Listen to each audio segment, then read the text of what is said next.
So we've been taught that choice is cognitive and to ignore what the body is communicating to us. You weigh the pros and cons and you think it through and you analyze the outcomes and you look for all the possibilities and you try to predict the reactions. Wash, rinse, repeat. But none of that determines the quality of a choice because choice isn't proven in thought. Choice is proven in the action taken. How do you hold yourself after the decision, especially when discomfort shows up? Anyone can decide, something in a moment of clarity, but very few people seem to be able to remain in it, especially when emotion, fear, temptation, or doubt starts to arrive afterwards. Let's get into it.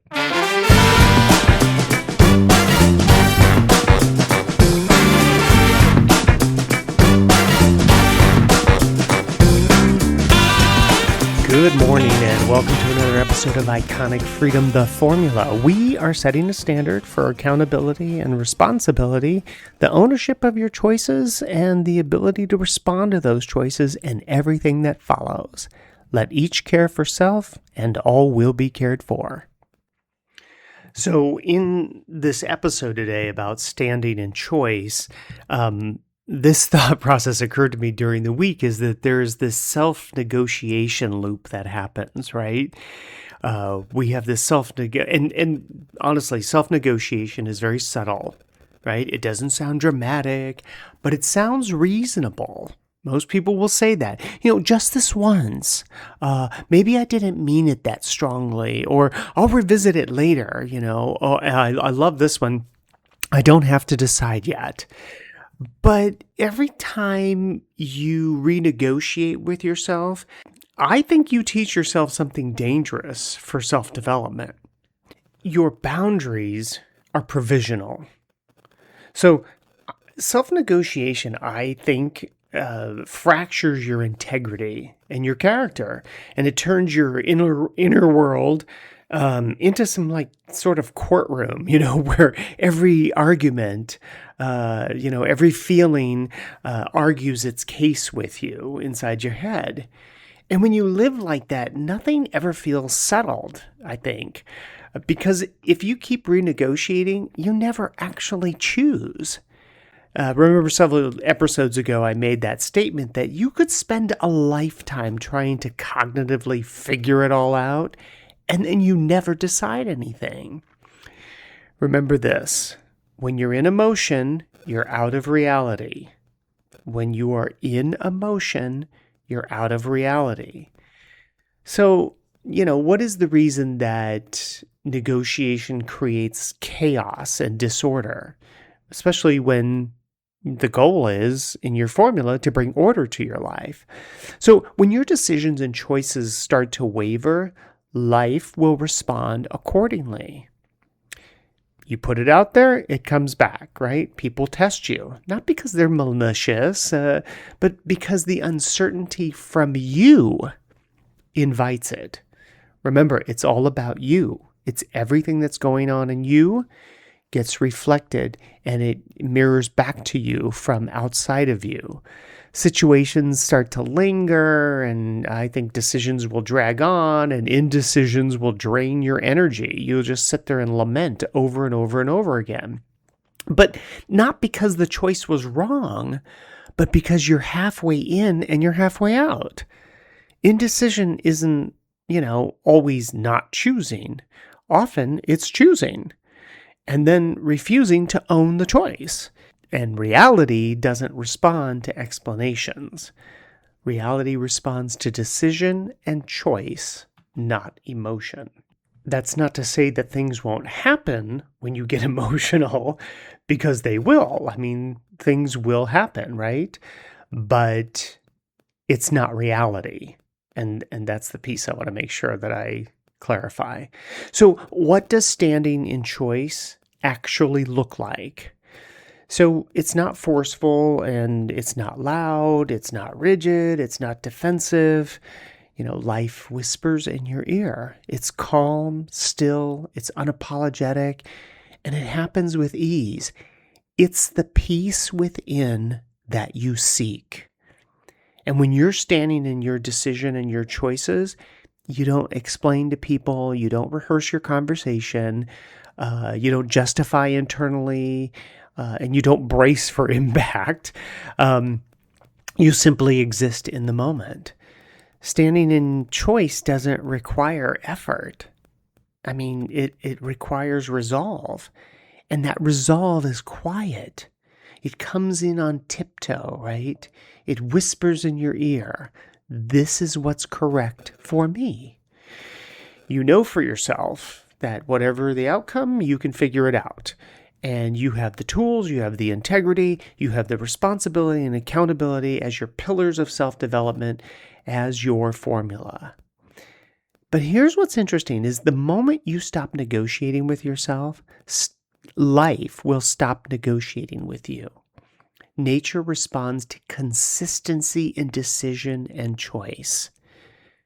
And people will sense when your confidence emerges. Situations will definitely resolve faster and the noise all falls away. You don't even hear the noise. And you only sense or hear the signal, which is that whisper. And it's not because the world suddenly became kinder or nicer, but it's because your confidence stabilized. Where there's no internal wobbling, there's nothing external to push against. When you know for certain whatever's happening outside of you doesn't matter. It's almost like you have a force field around you. Life isn't happening to you, it's happening because of you. And I think this is where the formula comes alive. The standards that you set for yourself. Decision ignites the process. Choice initiates the direction. Responsibility is how you remain in that choice. And accountability is owning what unfolds without reopening the vote, if you will. And most people, they don't want to make a choice. What is that reason? Because on some level, they know it obligates them to responsibility and accountability. And that avoidance game, it doesn't work. Nature doesn't care about your feelings or your justifications or your rationalizations. Nature moves towards something or away from it. You are nature. And nature in concert with you will move along. That if you're moving and towards something, it will move with you. If you're moving away from it, it will move with you. But if you play the game, if you try to play some game with nature, you think, oh, I'm smarter than nature. Nature will give you a wake-up call. That's when it taps you on the shoulder and goes, And then when you ignore that, it slaps you across the face and it goes, you get it now? And it'll keep going that way. So if you find yourself exhausted, overthinking and replaying decisions or rehearsing explanation, the issue is not clarity. It's ownership of choice. It's that choice is there, you're not standing in the choice, and you're playing games with yourself. Finality in decision and choice obligates responsibility. Finality in decision and choice obligates accountability. And when we stop scamming ourselves, growth begins because avoidance ends. I'm going to say that again. When we stop scamming ourselves, growth begins because avoidance ends. And the scamming of yourself is all the rationalization, the justification, all that shenanigans. You're not standing in the choice. So for this season, we talked about the idea of choosing something, right? Once a week, that you could look at a situation and walk it backward from the outcome that it ended up at to the inception of where it began. So here's mine for this week.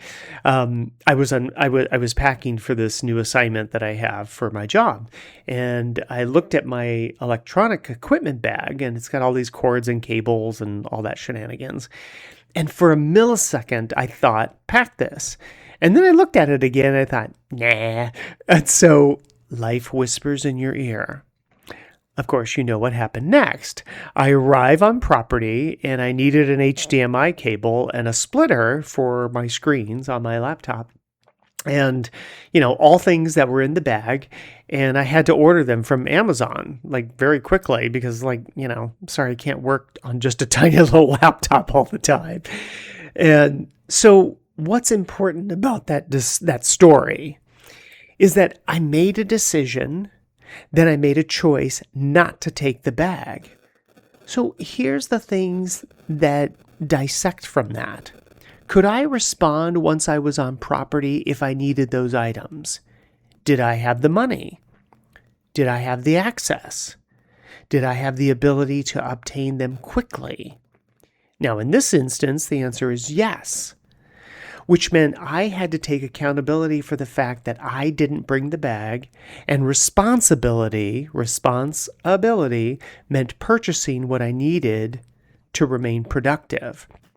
Listen, I know it seems small, but it's not, because this is the journey that I hope you're on. I mean, when you think about it, look, I could have easily brought those things with me and then I wouldn't have had to pay for them. But think about what that does for people emotionally. What if they didn't have the money?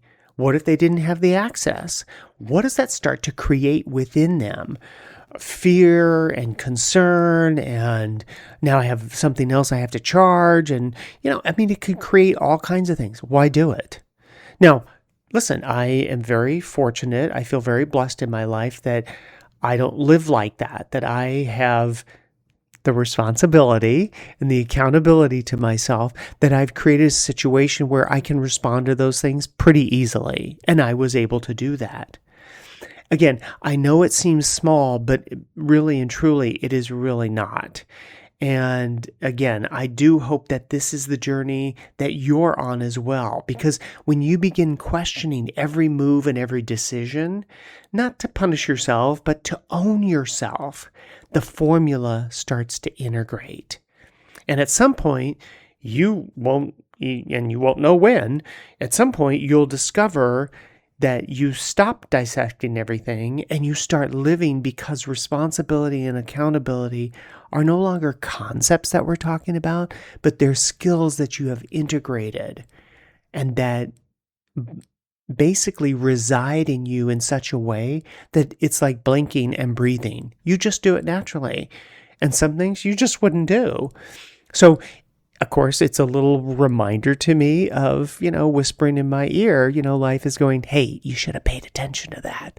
And in due course, I was like, yeah, I should have done that. So there you go. That's mine for this week. So this next week, do it again. Let's do it every week. Let's find one small thing that happens in our life and walk it back from the outcome to the inception of the decision and everything that followed. Hit that like button if you would. Share it with your family and friends. You never know how it might support them in their endeavor.